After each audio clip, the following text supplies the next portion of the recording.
ప్రియ దేవుని బిడ్డలారా, మీకందరికీ హృదయపూర్వకమైన వందనాలు. ఈ సమయంలో మనము 1వ దశలోనిక పత్రిక నుంచి ధ్యానాలు చేస్తున్నాము. గతంలో 1వ అధ్యాయంలో నుంచి మాదిరికరమైన సంఘము అనే అంశాన్ని మనం ధ్యానం చేశాము. ఇప్పుడు 2వ అధ్యాయంలో నుంచి మాదిరికరమైన సేవకుడు అనే విషయాన్ని మనం ధ్యానించబోతున్నాము. దయచేసి జ్ఞాపకం చేసుకోండి, పౌలు భక్తుడు దెస్సలోనిక సంఘాన్ని నీతిలో, విశ్వాసములో, యథార్థతలో వాళ్ళు మాదిరిగా ఉన్నారని ఆయన కొనియాడుతూ వచ్చాడు. ఈ సమయం జ్ఞాపకం చేసుకుందాము. మనము పరిపూర్ణమైన జీవము గల దేవుని యొక్క మాట మనం దిద్దుబాటు చేస్తుంది. మొదట నమ్మండి. నేను ముందే చెప్పాను, ఈ 1, 2 దెస్సలోనిక పత్రికలు క్రీస్తు యొక్క 2వ రాకడను గూర్చి తెలియచేస్తూ ఉన్నాయి. ఆయన ప్రతి అధ్యాయంలోనూ నిరీక్షణ లేక 2వ రాకడ అనే విషయాన్ని పౌలు ప్రస్తావిస్తూ వచ్చారు.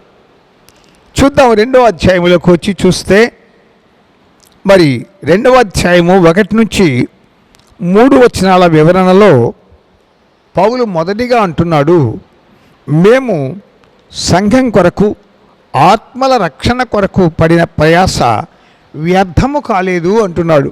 అంటే మరి కొంతమంది సువార్త పేరుతో చేసిన ప్రయాస వ్యర్థమైపోతుందనా?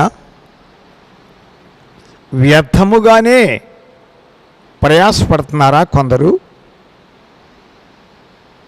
ప్రయోజనము లేని పరిచర్య చేస్తున్నారా కొందరు? గుర్తుపెట్టుకోండి, ఎంత ఎక్కువ సంఖ్య ఉంటే అంత పెద్ద సేవకుడు, అంత పెద్ద సంఘము అని గొప్పగా చెప్పుకోవటం అలవాటు. కానీ వారిలో ఎంతమంది దేవుని రాజ్య వారసులై ఉన్నారు అనే విషయాన్ని నిజంగా మనం ఆలోచించాలి. ఇక్కడ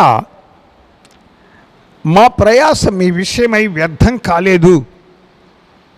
మళ్ళీ గుర్తు చేసుకోండి, ఈ 2వ అధ్యాయంలో మాదిరి అయిన సేవకుడు అనే విషయాన్ని ప్రస్తావిస్తున్నాడు.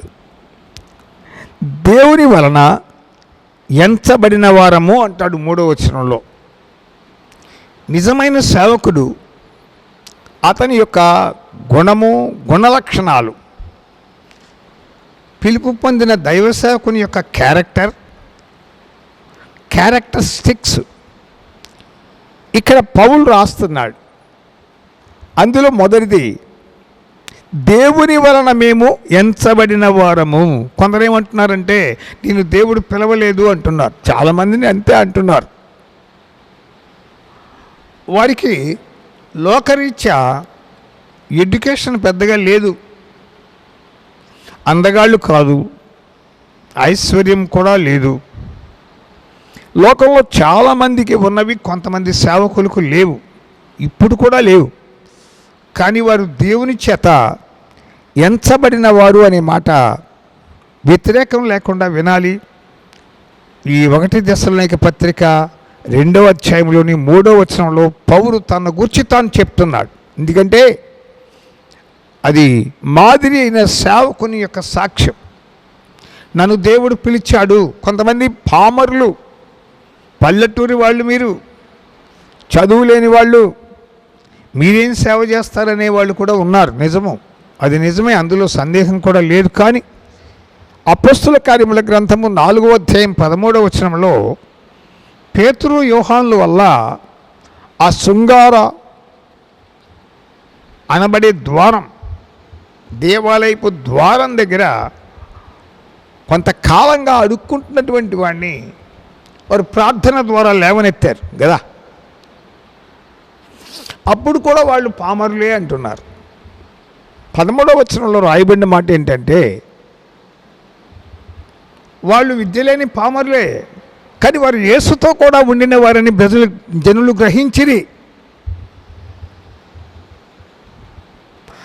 దేవుని పిలుపును కూర్చున్న నిదర్శనం ఇక్కడ చెప్తూ ఉన్నాడు. 4వ వచనంలో పౌలు అంటాడు, 2వ అధ్యాయంలో, దేవుడు మమ్ములను ఎంచుకున్నాడు. 3వ వచనంలో ఎంచబడిన వారము అన్న పౌలు ఎంచుకున్నాడు అని నిర్ధారిస్తున్నాడు. మీరు అనుమానించాల్సిన అవసరం లేదు. నిజంగా దేవుడు ఎంచుకున్నవాడు పల్లెటూరాడా, పామరుడా, పండితుడా, ఈత పొడుగా అనేది కాదు. వాడి ద్వారా దేవుని పని జరుగుతుందా లేదా, దేవుడు ఆ వ్యక్తిని వాడుకుంటున్నాడా లేదా, అదే ఇప్పుడు చాలామంది అనుకునేది ఏంటంటే, వారికంటే నేను తక్కువ వాడినా, వారి వలె నేను చేయలేనా అంటూ వారు విమర్శిస్తూ ఉంటారు. చేయగలవు, తక్కువ వాడవు అసలు కాదు, ఎవరన్నారా మాట. కానీ నీదైన బాడీలో దేవుడు నిన్ను ఎంచుకుంటే, ఎంచబడిన వాడవైతే, 1వ దశలోనిక పత్రిక 2వ అధ్యాయం 3-4 వచనాల ప్రకారం ఎంచబడిన వాడవైతే, నిన్ను దేవుడు ఎంచుకున్నాడని నువ్వు నిర్ధారించుకుంటే, నువ్వు పిలుపు పొందిన దైవజనుడు అయితే, నువ్వు విజన్ఫుల్ మినిస్టర్ అయితే, ఎవడు కాదంటాడు? ప్రజలే చెప్తారు. అతని ద్వారా ఇది జరిగింది, జరుగుతుంది అని చెప్తారు. దానికి ఎవరో చెప్పక్కర్లేదు. స్తోత్రం. దేవుని బిడ్డ, దేవుడు మమ్ములను ఎంచుకున్నాడు, పిలుపును కూర్చిన నిర్ధారణ చెప్తున్నాడు. గుర్తుపెట్టుకో, మాదిరి అయిన సేవకుడు. 5వ వచనంలోకి వస్తున్నాను. 5వ వచనంలోకి వస్తున్నాను. చాలా జాగరూకతతో వినండి. ధనాపేక్ష వేషధారణ లేని సేవ చేస్తున్నాను అంటున్నాడు పౌలు. ధనాపేక్ష వేషధారణ లేని దాన్ని ఉందని చెప్పడం,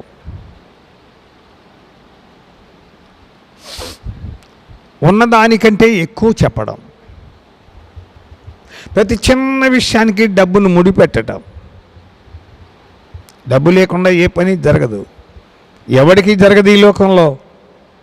సేవకు డబ్బు మామూలు వాళ్ళకంటే ఎక్కువ కావాలి.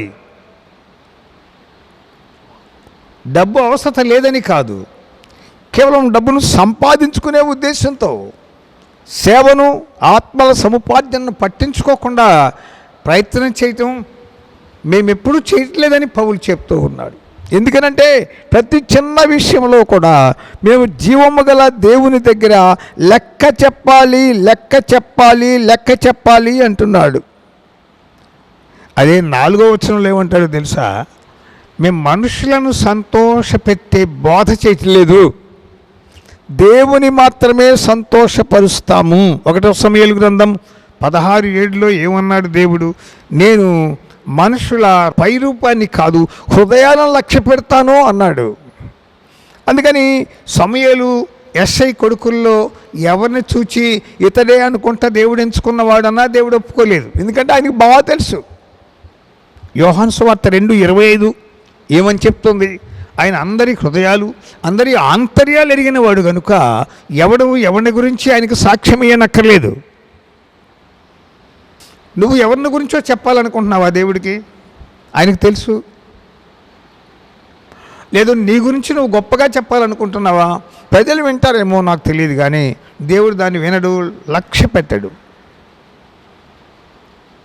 అందుకని ఇక్కడ 4వ వచనంలోని పౌలు మాట ఏంటంటే, మనుషుల ఘనతను కోరని భక్తి, వాక్యములోని దాగిన శక్తి, ప్రభువును పోలిన జీవితము, మాదిరికరమైన సాక్ష్యము, కలసిన సందేశం అవసరం, నిరీక్షణ మనకుంది, రక్షణ సమీపముగా ఉన్నది, ఆత్మక్రియను జరిగించుచున్నది,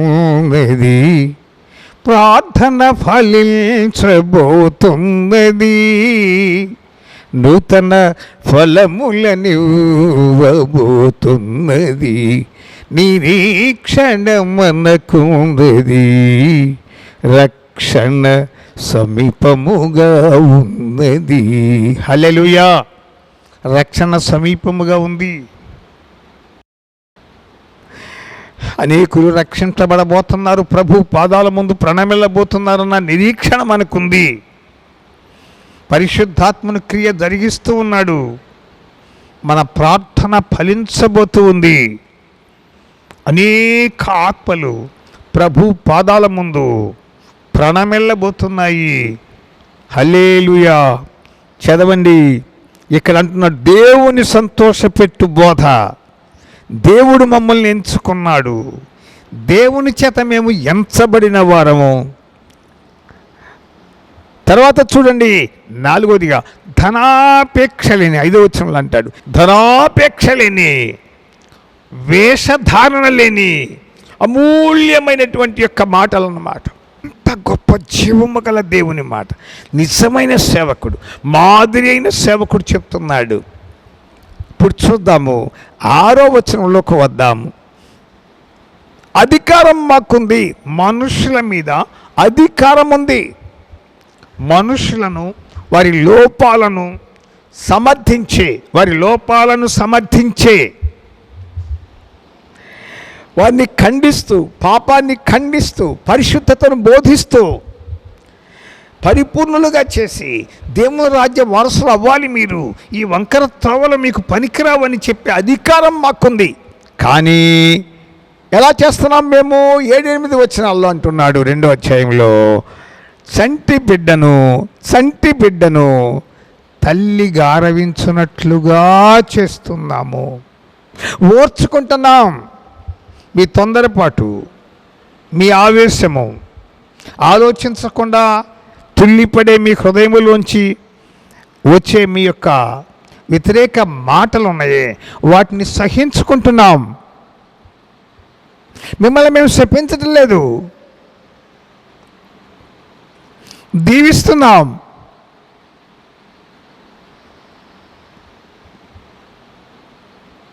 ఆలోచించండి, అధికారం ఉంది మాకు. 7-8 వచనాల్లో అంటున్నాడు, తల్లి బిడ్డలను గారవించున్నట్లుగా.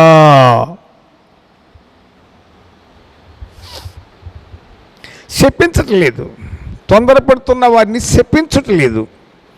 మరి తెలిస్తే అట్లా చేయరు అని, వారు తెలుసుకుంటే వాళ్ళు పశ్చాత్తాపడతారు అని, వారు తెలుసుకున్న తర్వాత వారు గతంలో వ్యతిరేకంగా మాట్లాడిన దానికంటే దేవుని గురించి అనుకూలంగా మాట్లాడతాడు అనేటటువంటి నిరీక్షణతో ఉన్నామని చెప్తున్నాడు. పౌలు అనుభవం, మాదిరికరమైన సేవకునికి ఉండవలసిన గుణలక్షణాలు. వాడు మౌనంగా ఉన్నాడు. నేనైతేనా ఏం చేసేవాడినో తెలుసా? ఏం చేసేవాడినో అదే చేసేవాడిని. బాబు, నాకు నీ అంత ఓపిక లేదు, నేను ఏదో ఒకటి చేస్తాను,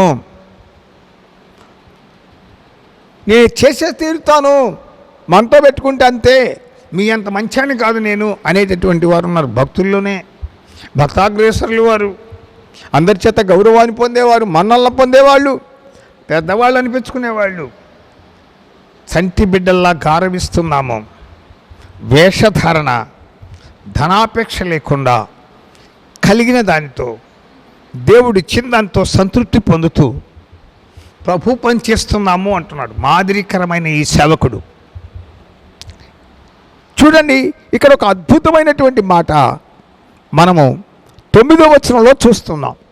ఒకసారి ఆలోచించండి ప్రియులరా, ఎంతగా మేము ప్రయాసపడితే ఈ పని ప్రభు నెరగని వారి మధ్య జరుగుతుందో మీరు ఎప్పుడన్నా ఆలోచించారా? ఆలోచించాలి మీరు. ఎన్నడూ లేని స్థలంలో ప్రభువును కూర్చున్న సందేశం అందించబడటానికి ఓ స్థలము, మందిర నిర్మాణం జరిగి, సంఘస్థాపన జరిగి, ప్రభువును కనపరచడానికి అవకాశం దొరుకుతుంది అంటే ఆలోచించాలి కదా. అమర్చిన దాని మీద అమ్మగారి చెయ్యి అన్నారు వెనకటికి.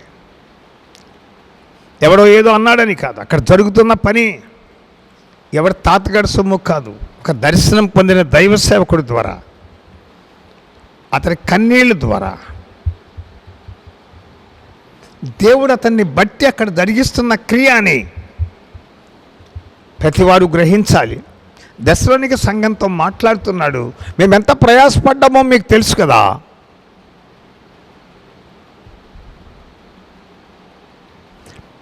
మేమెంత కన్నీరు విడిస్తే ఒక చిన్న సమాజం నిర్మించబడిందో ప్రభువు నెరగని వారి మధ్య మీకు తెలుసు కదా.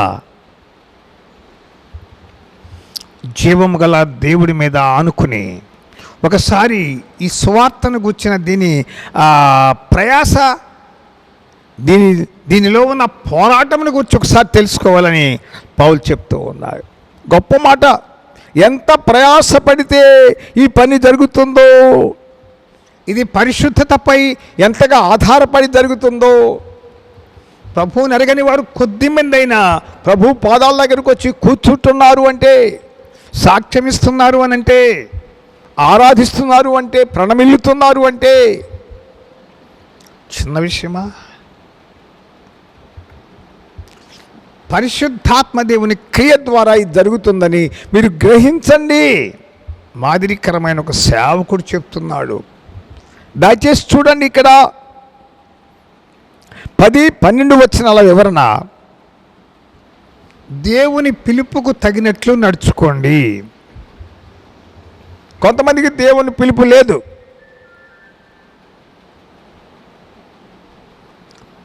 పిలుపు లేని సేవకులు లోకములో ప్రవేశించినందువల్ల సత్యానికి బదులు ఇంకేదో ప్రజల్లోనికి వెళ్ళి వారు దేవునికి అనుకూలమైన భక్తులుగా ఉండలేకపోతున్నారనేది నిర్ద్వంద్వ సత్యం. మరొకటి ఏంటంటే, చాలా సంవత్సరాల తరబడి కట్టబడి నడిపించబడుతున్న సంఘాలు దిద్దుబాటు లేకుండా తిరిగి విడిచిపెట్టి వచ్చిన ఆ ప్రాచీన పాత రోత జీవితాలతోనే ముడివేయబడి నడుస్తున్నారు. ఆచార వ్యవహార కర్మకాండలు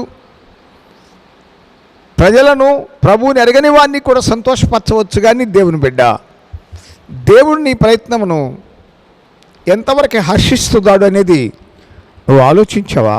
నీకు ఇష్టం వచ్చిన భక్తి చేసి నువ్వు తృప్తి పట్టం కాదు. భక్తి విషయంలో కోట్లు నిప్పుపెట్టి తగలబెట్టేవాళ్ళు అన్ని మతాల్లో ఉన్నారు. కానీ దాని ఫలితం ఏమిటి?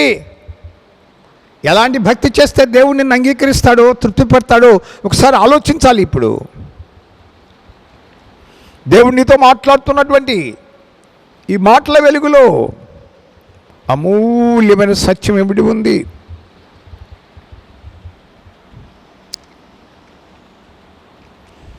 13వ వచనంలో అందుకే అంటాడు, 1 Thessalonians 2:13 ఏమంటున్నాడు చూడండి. అన్యజనుల దేవుని వాక్యమే మీలో కార్యసిద్ధి కలుగ చేస్తుంది అంటున్నాడు. వాక్య విరుద్ధమైన పనులు చేస్తే వాక్యం అనబడే దేవుడు, వాగ్రూపి అయిన దేవుడు తన క్రియ ఎలా జరిగిస్తాడు?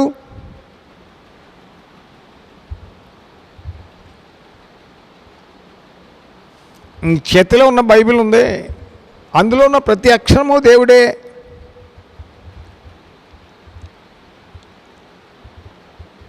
The word of God. ఆయన వాగ్రూపి, శబ్ద బ్రహ్మ, నాద బ్రహ్మ. నువ్వు చదువుతున్నప్పుడు నీతో మాట్లాడతాడు ఆయన. ఆకారంలో నీకు కనబడకపోవచ్చు,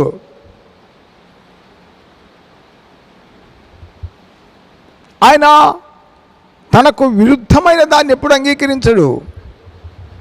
తన మహిమను, పారిశుద్ధ్యమును, పరిశుద్ధతను పరులకు ఉచితంగా ఇవ్వడు.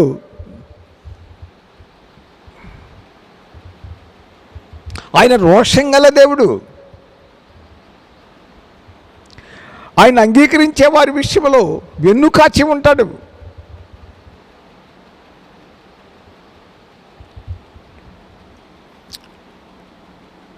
దేవుని వాక్యమే మీలో కార్యసిద్ధి కలుగ చేస్తుంది అని 16వ వచనంలో పౌలు భక్తుడు చెప్పడంలో గల అంతర్భావం ఏమిటంటే, ఆయన వాగ్రూపి అయి ఉండి నీలో క్రియ జరిగిస్తున్నాడు. ముందుగా 3, 4, 5 వచనాల్లో మేము ఎంచబడ్డాము, ఆయన మమ్మల్ని ఎంచుకున్నాడు, మేము దేవుణ్ణి సంతోషపరుస్తున్నాము, ధనాపేక్ష వేషధారణ లేకుండా బ్రతుకుతున్నాము, కనుకనే ప్రభువుని ఎరగని వారి మధ్య నిలబడగలుగుతున్నాము, ఆయన మమ్మల్ని నిలబెడుతున్నాడు. దానికి ఆధారం వాక్యమే, వాగ్రూపి అయిన దేవుడే అంటూ 16వ వచనంలో మళ్ళీ చెప్తూ ఉన్నాడు. వాక్యమై ఉన్న క్రీస్తు మీలో కార్యసిద్ధి కలుగ చేస్తున్నాడు. ఇప్పుడు చూడండి, బ్రహ్మాండమైన మరొక మాట అంటున్నాడు 16లో, అన్యజనుల రక్షణకు ఆటంకము కలిగించే వారిపై దేవుని ఉగ్రత వస్తుంది అంటున్నాడు. ఇది ఒక ఘాటైనటువంటి హెచ్చరికగా మనం తీసుకోవాలి. దేవుని బిడ్డ, బహు జాగ్రత్తగా విను. దేవుడు పరిశుద్ధుడు, దేవుని కార్యములు పరిశుద్ధమైనవి. పరిశుద్ధత మీద మాత్రమే ఈ కార్యం జరుగుద్ది. అపవిత్రతలో, పాపపు రొచ్చులో, రొంపిలో నుంచి పరిశుద్ధ కార్యాలు జరగవు. అనగా అపవిత్రతగా జరిగించే కార్యాల మధ్య నుంచి ఒక అపవిత్రుడు పరిశుద్ధుడు ఎన్నటికీ కాలేడు. అలాంటి పరిశుద్ధ కార్యము అంటే దేవుని కార్యము ఒక అపవిత్రుణ్ణి పరిశుద్ధుడిగా మార్చే ప్రక్రియలో దేవుడు తను ఎంచుకున్న వారి ద్వారా ప్రయత్నం చేస్తూ ఉంటే దానికి అభ్యంతరం కలిగించే వాడి మీద దేవుడు డెఫినెట్గా ఉగ్రత కుమ్మరిస్తాడు, తప్పదు అంటున్నాడు పౌలు. కనుక ప్రియ దేవుని బిడ్డ, ఇప్పుడు చూడు, ప్రభువుని ఎరగని వారికి సత్యాన్ని ప్రకటించుటలో నీ అనుకూలమైన ప్రవర్తన అవసరమని చెప్తున్నాడు. యోగ్యమైన ఒక దైవ సేవకుడిని దేవుడు పిలిస్తే అతని ద్వారా పరిచర్య జరిగిస్తూ ఉంటే, ఇప్పటికే జరిగిస్తే, అది దేవుని పిలుపులోని ఆంతర్యమైన నువ్వు గ్రహిస్తే, నీవు విశ్వాసమైతే, నీవి మహాదేవుడి పట్ల నువ్వు ఒక విశ్వాసము, నిరీక్షణ కలిగి ఉంటే, పిలుపు పొందిన దైవ సేవకునితో కలిసి పనిచేయి, నీ సహాయం అందించు. 19వ వచనంలో అంటాడు, నిశ్చయముగా మీరే మా మహిమకు ఆనంద కిరీటం. మీరే మా పక్షంగా అద్భుతమైనటువంటి కార్యాలు చేయటానికి, మా కుడి ఎడమ భుజాలుగా పనిచేయటానికి, మేము పడిన కన్నీటికి, కష్టానికి, మోకాళ్ళ యుద్ధానికి రక్షింపబడి సాక్షులుగా ఉన్న మీరే కదా మా నిజమైన ఆనందము, మా నిజమైన కిరీటం మీరు కదా అంటూ పౌలు ఈ అధ్యాయంలో చెప్తూ ఉన్నాడు. 2వ అధ్యాయం యొక్క హెడ్డింగ్ మళ్ళీ గుర్తు చేస్తాను, మాదిరికరమైన సేవకుడు. మాదిరికరమైన సేవకునితో కలిసి సహకరించే వాళ్ళంతా మాదిరికరమైన వాళ్ళే. మాదిరితో, ఒక అద్భుతమైన అనుభవంతో, చక్కని మంచి సాక్ష్యంతో ముందుకు సాగే వారి యొక్క ప్రార్థనా ప్రయత్నాలు తప్పకుండా ప్రభు ఫలింపచేసి ఆయన ఎరుగని వారిని ఆయన పాదాల ముందు ప్రణామములు చేస్తాడు. తప్పకుండా అట్టి అద్భుత కార్యములు దేవుడు జరిగించునుగాక. ఆమేన్. ప్రార్థన.